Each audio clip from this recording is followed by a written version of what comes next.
అందరికీ నమస్కారం. ఈరోజు మీ అందరికీ నేను వినిపించబోయే కథ అహం. రచయిత సర్వజిత్ గారు.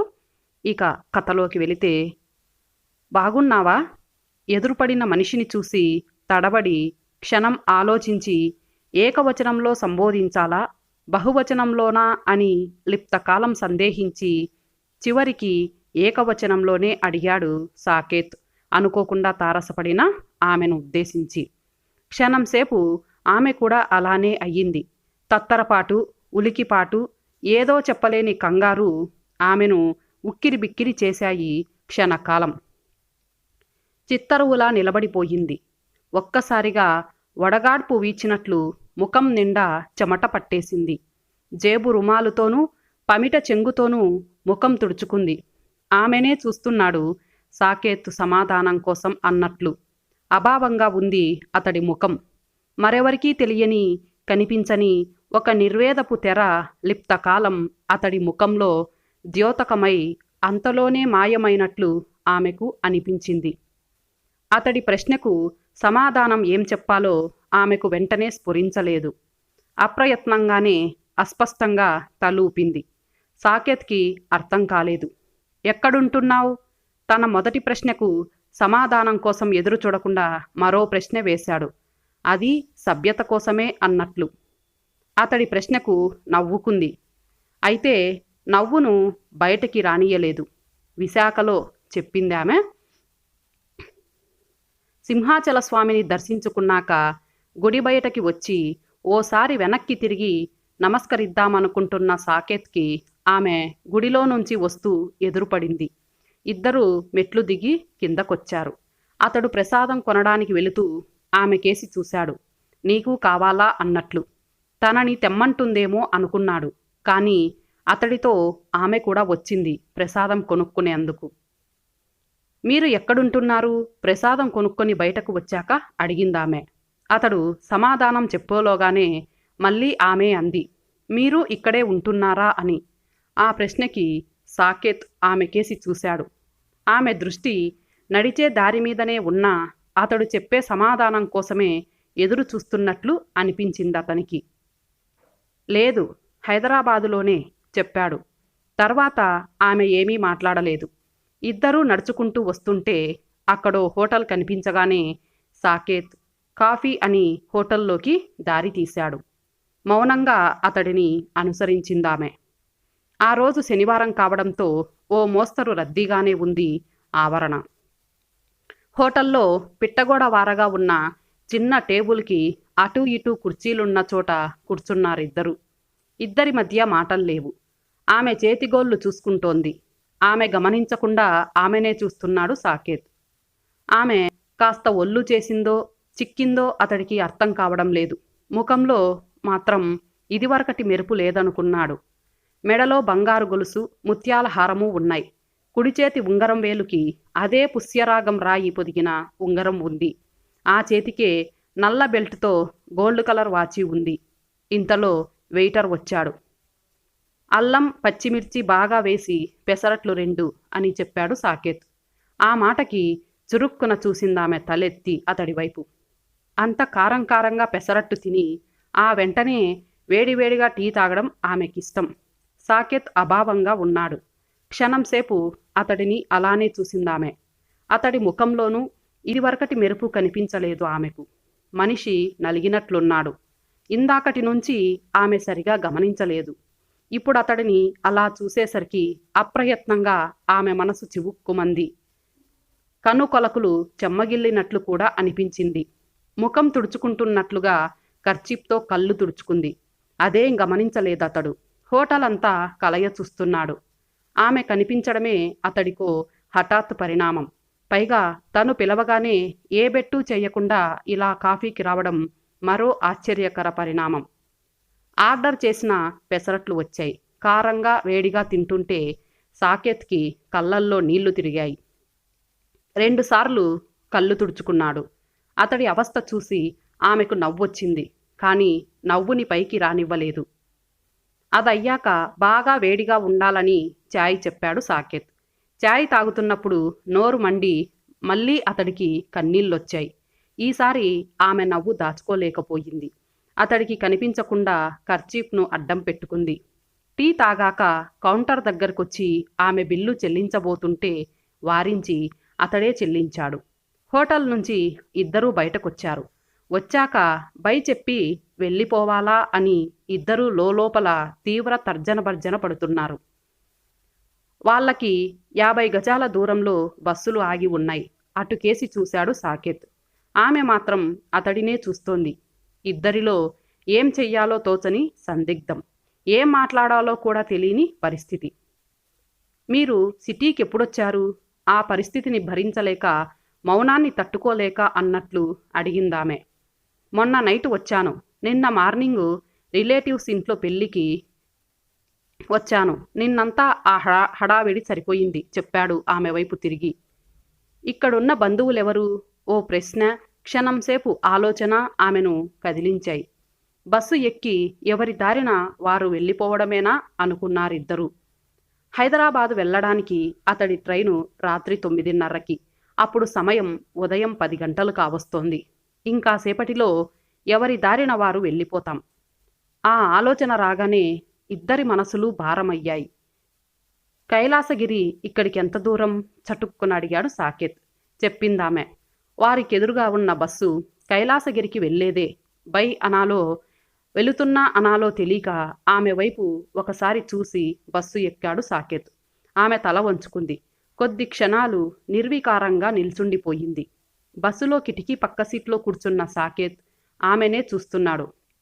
డ్రైవర్ సీట్లో కూర్చున్నాక హారన్ కొట్టాడు. బస్సు బయలుదేరుతున్నట్లు సంకేతంగా.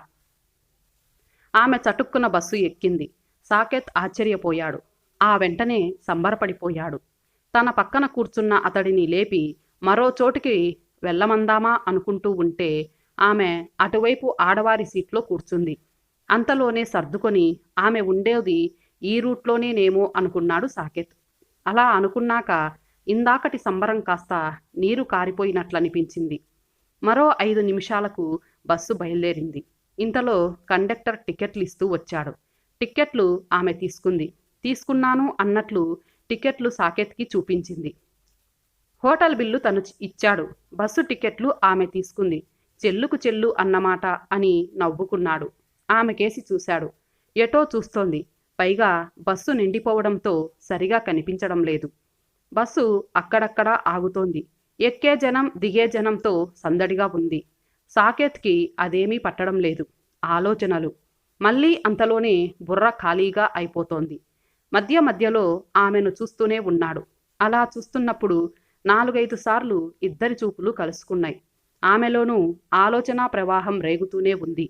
సమాధానం దొరకని ప్రశ్నలు కొన్నిటికి అస్పష్ట సమాధానాలతో ఆలోచనలు సాగుతున్నాయి. తల తిప్పినప్పుడు ఇద్దరి చూపులు కలుసుకుంటే ఏదో తెలియని తత్తరపాటుకి గురవుతోందామె. బస్సు ప్రయాణం ఎంతసేపైందో కూడా సాకేత్కి తెలియలేదు. కండక్టర్ కైలాసగిరి స్టాప్ అని అరవడంతో లేచి బస్సు దిగాడు. తన వెనకే ఆమె కూడా బస్సు దిగడంతో ఆశ్చర్యంగా ముఖం పెట్టి అడిగాడు. ఇక్కడికి దగ్గరలోనే ఉంటున్నావా అని. ఆ ప్రశ్నకు పెదవులు విడనట్లు నవ్వి, కాదు, చాలా దూరంలో, సింహాచలానికి 3 కిలోమీటర్ల యువతల చెప్పిందామె. మరి ఇక్కడికి? నేను కైలాసగిరి చూసి చాలా రోజులైంది అన్నది ఆమె. ఇద్దరూ నడుచుకుంటూ కొండమీదికొచ్చారు. పైకి వచ్చాక వెనక్కి తిరిగి చూశాడు సాకేత్. కెరటాల హోయలులో బంగాళాఖాతం కాస్త వంపు తిరిగి బీచ్తో కనిపిస్తోంది. అందమైన దృశ్యం. కాసేపు అలా చూస్తుండిపోయాడు. తర్వాత చాలా గంభీరంగా ఆకర్షణీయంగా ఉన్న పెద్ద శివపార్వతుల విగ్రహాలను చూసి కూడా అలా చూస్తుండిపోయాడు కాసేపు. అతడికేసి తదేకంగా చూసిందామె. మార్పు లేదు. ఆ కళాత్మక హృదయం, సున్నితత్వం అలానే ఉన్నాయి అనుకుంది. ఆ క్షణం మనసులో సన్నటి ముళ్ళు గుచ్చుకున్నట్లు అనిపించిందామెకు. ఓ పావుగంట ఆ కొండ చుట్టూ తిరిగారు. అక్కడి నుంచి విశాఖ నగరం అందంగా హుందాగా కనిపిస్తోంది.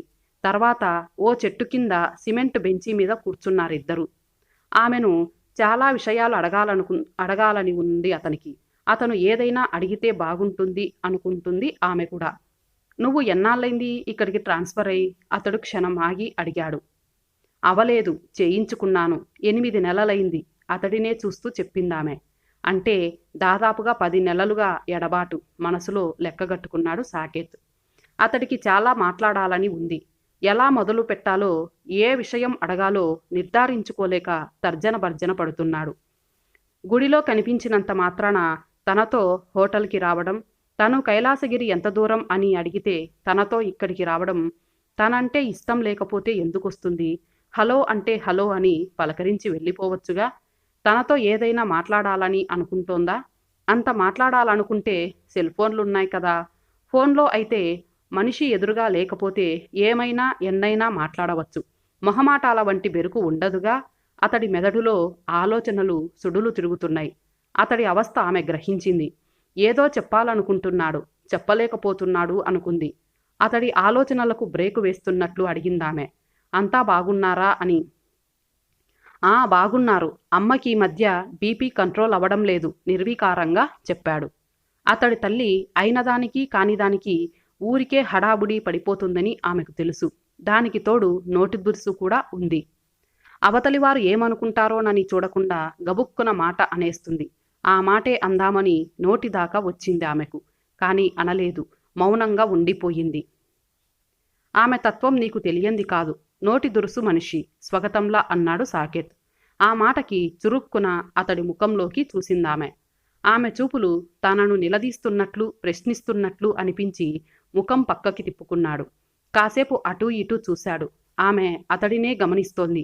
కొద్ది క్షణాలు ఇద్దరి మధ్య మౌనం. నువ్వు అక్కడే ఉంటావనుకున్నాను గొనిగినట్లు అన్నాడు. హైదరాబాదులో ఉండి ఏం చెయ్యాలి?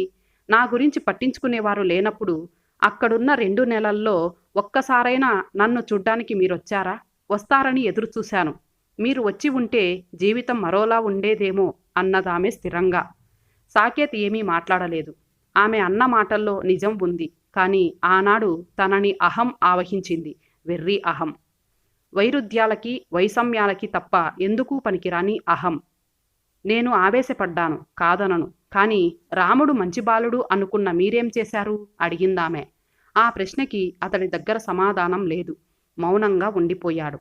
సమస్యని భూతద్దంలో నుంచి చూస్తున్నానని అన్నారు మీరు. కానీ సమస్యని సమస్యగా ఏనాడైనా చూశారా? అనలైజ్ చేసుకున్నారా? ఆమె సౌమ్యంగానే అడిగినా అతనికి నిలదీస్తున్నట్లే అనిపించింది. బెంచీ మీద వెనక్కి వాలి కూర్చున్నాడు. కళ్ళు మూసుకోవాలనుకున్నాడు. మూసుకోలేకపోయాడు. ఆమె అడిగినట్లు అనలైజ్ చేసుకోలేకపోయాడా తను? నాణానికి రెండో వైపు చూడలేకపోయాడా? ఎందుకు జరిగింది ఇలా? చికాకు పడటం ఒక్కోసారి వివేకాన్ని చంపేస్తుంది అన్నదానికి ఇదే ఉదాహరణ. బుర్రలో ప్రశ్నలే తప్ప ఆమె అడిగిన దానికి సమాధానం దొరకడం లేదు. మీ అమ్మ రాచి రంపాన పెట్టే అత్తగారు కాదు. ఆ సంగతి నాకు బాగా తెలుసు. కానీ చిన్న విషయానికి పెద్ద రభస చేసి రాద్ధాంతం సృష్టిస్తుంది. సిటీ వాతావరణంలో ఎలా ఉండాలో ఎన్నిసార్లు చెప్పినా ఆమెకు అర్థం కాదు. ఆ ధోరణితో ఎన్ని సమస్యలు వస్తున్నాయో 3 నెలల్లో 2 పని మనుషుల్ని మార్చాల్సి వచ్చిందంటే ఆమె ఎంతగా చికాకు పెడుతుందో మీకు అర్థం కాదు. ఇంట్లో అందరూ మౌనంగా కూర్చుంటే ఇల్లు ప్రశాంతంగా ఉన్నట్లు మీరు అనుకుంటారు. కానీ అది ప్రశాంతత కాదు. ఒక రకమైన నరకం. సరదాగా కబుర్లు చెప్పుకోవడంలోనే ప్రశాంతత ఉంది. ఆమె మాట్లాడటం ఆపింది. అతడు అలానే బెంచీ వెనక్కి వాలి కూర్చున్నాడు. ఆమె చెబుతున్నది వింటూ ఎటో చూస్తూ తాను మాట్లాడుతున్నది వింటున్నాడా అన్నట్లు అతడి కేసి చూసిందామె. వింటున్నాడని అతడి ముఖంలో మారుతున్న హావభావాలే ఆమెకి తెలిపాయి. ఒక్క మాట అడుగుతాను, నిజం చెప్పండి. ఇంట్లో ఎవరికి వారు బిగుసుకుపోయి కూర్చోవడమే కానీ సరదాగా అందరూ కలిసి కబుర్లు చెప్పుకున్న రోజులు ఎన్ని ఉన్నాయి? ఏమడిగినా మీ అమ్మ వెటకారంగా మాట్లాడడమే కానీ ఏనాడైనా చక్కగా సమాధానం చెప్పిందా? 25 ఏళ్ళు ఒకే ఇంట్లో పెరిగిన మనిషి పెళ్ళయ్యాక వేరే ఇంటికి వచ్చి ఆ ఇంటి అలవాట్లు పద్ధతులు తెలుసుకోవడానికి కొంత సమయం పడుతుందని ఆవిడకు తెలియదా? ఆవిడ అలా కోడలిగా వచ్చినదే కదా. పైగా అప్పటి తరానికి ఇప్పటి తరానికి చాలా తేడా కూడా ఉంది కదా. ఆ చిన్న విషయాన్ని కూడా ఆవిడ అర్థం చేసుకోలేదా? పొద్దున 9ంటికి వెళ్ళిన దాన్ని రాత్రి 7ంటికి వచ్చి అప్పటికీ పోనీలే పెద్దావిడ ఏదో చెప్పిందని నా అలసటని పక్కకు నెట్టి ఆవిడ చెప్పినట్లు వంటా వార్పు చేస్తున్నా. ఇంకా ఆవిడకి ఏదో విలితి. మడి తడి అంటూ ఆవిడ ఎంత టార్చర్ పెట్టినా మీకోసం అనుకొని భరించాను. నిజానికి ఆ మడి తడి మా ఇంట్లో లేవు. రోజూ కాసేపు పూజ చేసుకోవడం తప్ప. రాను రాను ప్రతి చిన్న విషయాన్ని వేలెత్తి చూపించాలనుకునే ఆమె తత్వం నాకు భరించరానిదిగా అనిపించింది సాకేత్. నిజానికి ఇంట్లో జరిగే విషయాల్లో కొన్నే మీకు తెలుసు. తెలియనివి చాలా ఉన్నాయి. అవన్నీ ఇప్పుడు ఏ కరువు పెట్టనులే. ఆమె మాట్లాడటం ఆపి అతడి ముఖంలోకి చూసింది. సాకేత్ వింటున్నాడని నిర్ధారించుకున్న తర్వాత మళ్ళీ నోరు విప్పింది. మీరు ఓపెన్గా చెప్పండి సాకేత్. ఈ బిజీ లైఫ్లో హ్యాపీగా బతకాలంటే అనివార్యంగా కొన్ని పద్ధతులు మార్చుకోవాలా అక్కర్లేదా? జీవితాన్ని పరిస్థితులకు అనుగుణంగా సర్దుబాటు చేసుకోవాలా వద్దా? ఈ విషయాలు మీకు తెలియవని కాదు. చాలా సందర్భాల్లో మీకు చెప్పాను కూడా. కానీ మీరు వినలేదు. అమ్మ మాటని కాదనలేని, ఆమె చెప్పిందే వేదం అని నమ్మే చాలామంది కొడుకుల్లో మీరు ఒకరు కావడం వల్లనో, లేదా ఈగో డామినేట్ చేయడం వల్లనో చాలా విషయాలు మీరు పట్టించుకోలేదు. ఫలితం మీకు నేను, నాకు మీరు దూరమయ్యాం అని అతడి ముఖం కేసి చూసిందామె. అవునన్నట్లు అతడు తల పంకించాడు. కొద్దిసేపు అతడినే చూస్తూ ఉండిపోయిందామె మౌనంగా. అతడేమైనా మాట్లాడతాడేమోనని అనుకుంది. ఏం మాట్లాడాలో తెలియని డోలాయమాన పరిస్థితిలో ఉన్నాడతడు. మీ నాన్నగారుంటే పరిస్థితులు మరోలా ఉండేవేమో. భర్త లేని ఒంటరితనం కొంతమంది మహిళల్లో ఒక రకమైన ఇది తెస్తుందని ఎవరో చెప్పగా విన్నాను. అలా అనుకునే మీ అమ్మకు సంబంధించి చాలా విషయాల్లో సరిపెట్టుకోవడానికి ప్రయత్నించాను. నా బ్యాడ్ లక్, అది సరిపోలేదు. దీర్ఘంగా నిట్టూర్చి సిమెంట్ బెంచి వెనక్కి వాలిపోయి కళ్ళు మూసుకుంది. అతడు తల తిప్పి ఆమెకేసి చూశాడు. ఏదో చెప్పాలనుకున్నాడు. ఏం చెప్పాలో, ఎలా చెప్పాలో అతడికి తోచలేదు. కానీ అతడి గుండె లోతుల్లో అలజడి. ఆమె చెప్పిన విషయాలేవీ కాదనలేడు. తన తల్లి చాలా సందర్భాల్లో మూర్ఖంగానే ప్రవర్తించింది. కానీ తాను ఆవిడని ఏమీ అనలేకపోయాడు. అంటే ఆవిడ ఏ అఘాయిత్యమైనా చేసుకుంటుందేమోనన్న భయం, బంధువులేమంటారోనన్న బెరుకు. ఆ మాటే అన్నాడు ఆమెతో.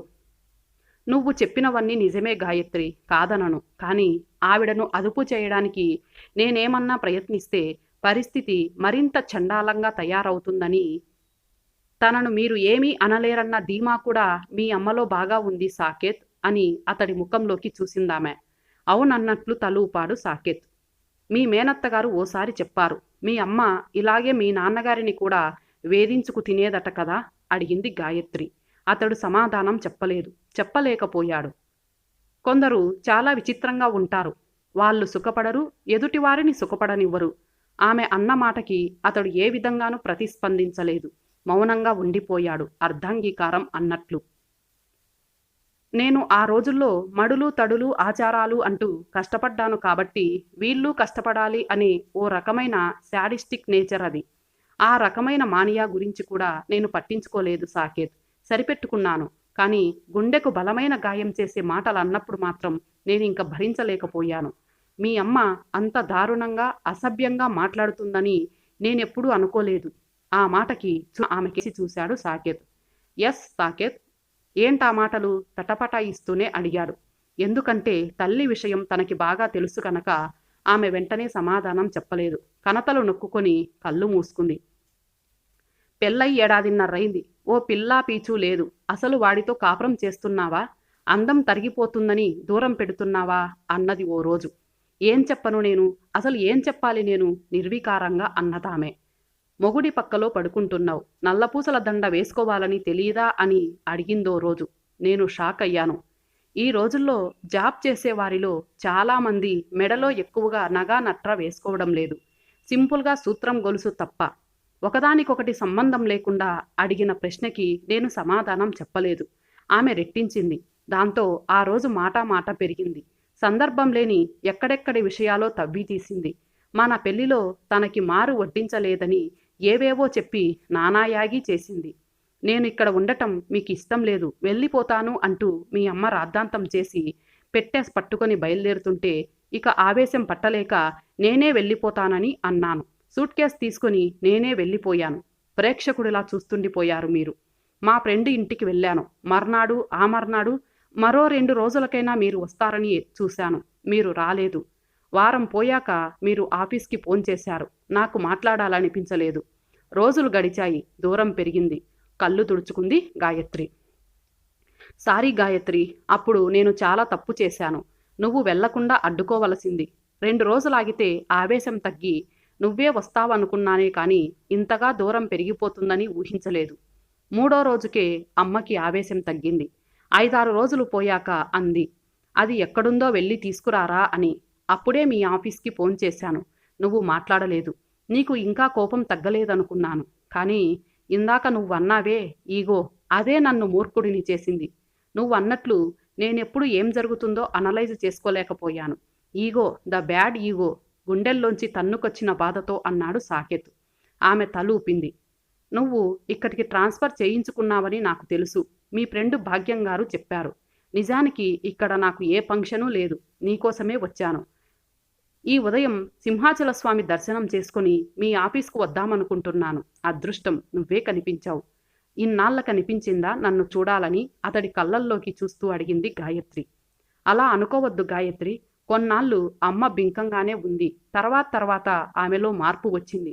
మనిషి ఒక రకంగా కుంగిపోయింది. మీ కాపురంలో చిచ్చు పెట్టాన్రా. మీ ఇద్దరినీ విడదీశాను. ఎక్కడుందో దాన్ని తీసుకురారా. ఇక దాన్నేమనను అంటూ ఈ మధ్య ఒకటే పోరు పెడుతోంది. ఏడుస్తోంది. ఆమె నుంచి నేను ఆశిస్తున్నది కూడా అదే గాయత్రి. మనిషిలో పశ్చాత్తాపం రావాలి అని ఆమె కేసి చూశాడు సాకేత్. గాయత్రి తల పంకించింది. అప్రయత్నంగానే ఆమె పెదవుల మీద చిన్న దరహాస రేఖ మెదిలింది.